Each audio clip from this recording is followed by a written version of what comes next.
Imbere y'ivuka rya Yesu Kristo, Babiloni cari gisagara gitunze cyane. Cafatwa nk'akarorero ku bukire bw'isi y'ico gihe. Iki gisagara cari cubatswe mu bugaragwa hagati muri Mesopotamiya, ariko bari barahahinduye bahagira iparadizo. Ariko nubwo cari gisagara gitunze, ubu butunzi bwari mu ntoke z'abantu bake cyane. Abandi benshi bari babayeho mu bukene buteye ubwoba.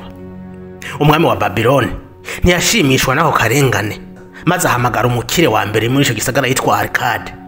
Yamutegetse guhishura ibanga bakoresheje kugira baba batunzi, maze bavyigisha abandi nabo batera imbere. Gutyo Babiloni komeze kuba karorero ku butunzi bw'isi y'ico gihe. Arkade yaravyemeye, atebwo nzobigisha. Ntivyatevye, mu misi yakurikiye yakoranije abantu atangira kubigisha. Icigwa ca mbere yahereyeko n'ukwiriha ubwa mbere. Iki cigwa kirakomeye kuko kiguha discipline yo kuziganya. Ku mafaranga yose uronse, waba umushahara, yaba imfashanyo, yaba yandi mafaranga kuya handi hantu hariho hose, kurako n'imiburi 10%, hanyuma uyashire mu vyunguka. Akivuga ibi bamuciriye mu ijambo ati, nyakubahwa Arkade, ni gute umuntu yokurako 10% kandi n'udufaranga hembwa tudakuye kugira aronke ivyo akeneye vyose?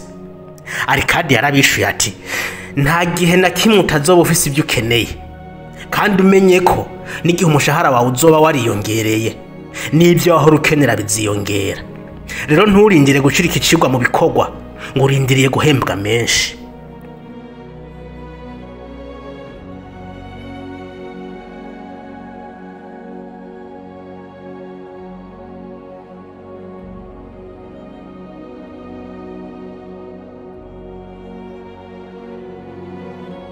None kwiriha ubwa mbere Arkade yavuga vyasigura iki? Reka turabe uko bigenda. Dufata akarorero kuronka umushahara w'ibihumbi 500 ku kwezi. Akenshi uko bigenda muri aya mafaranga ubanza kurihanye n'inzu. Reka tuvuge kuba mu nzu uriho ibihumbi 100 ku kwezi.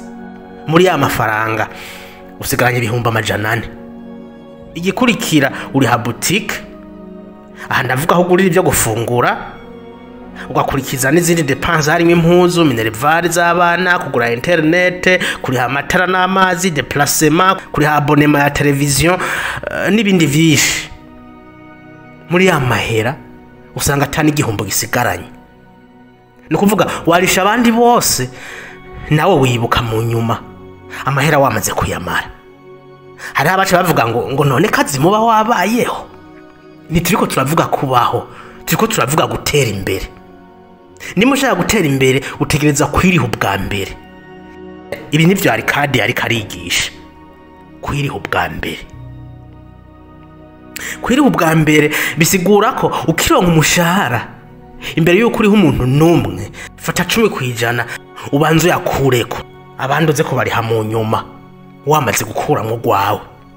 Aya gwawe so kuvuga ngo ni gwawe ngo ufise uburenganzira bwo kuyakoresha ushase cyose.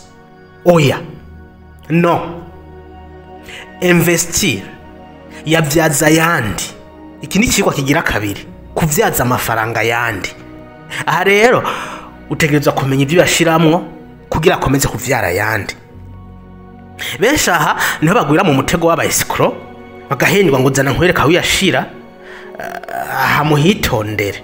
Muri video herutse nababwiye ko benshi bisanga mu masysteme de Ponzi bagashiramo udufaranga twabo bizeye kunguka inyungu nyinshi kandi zinyarutse. Iki cigwa uretse ko kitubwira ko utegerezwa kuvyaza amafaranga yandi, ariko kiranatwihaniza gupfa aho tuyasize. Nivyo hose no gufata risk, ariko wirinde gufata risk udashoboye gukontrola.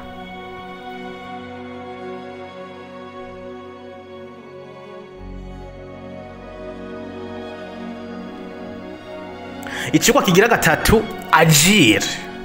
Tanga urushira ibintu mu bikorwa.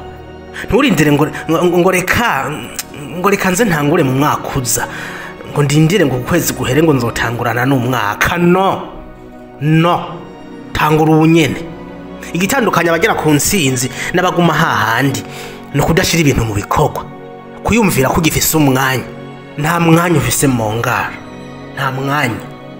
Ico gihumbi ufise mu mufuko ubunyene, menya ko ari nk'urutete rw'ikigori ushobora gushira mu ivu rukazovyara izindi ntete ibihumbi 10.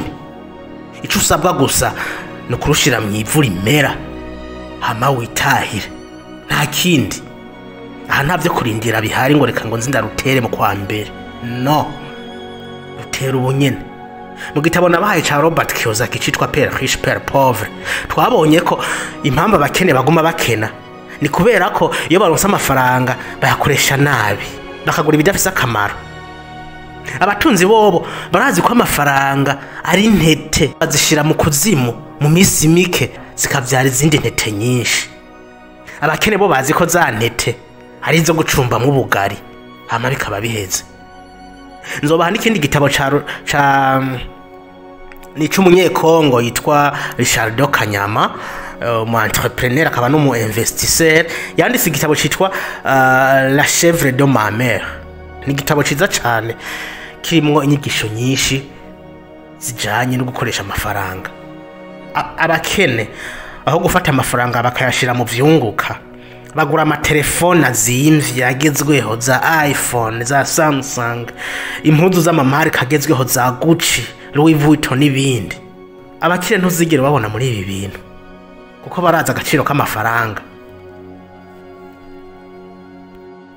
Nizere ko wanyuzwa n'izi nyigisho z'igitabo ca L'homme le plus riche de Babylone canke the richest man in Babylon. Nimba ugikeneye unyandikire muri commentaire ndaguhe PDF cisomere cyose.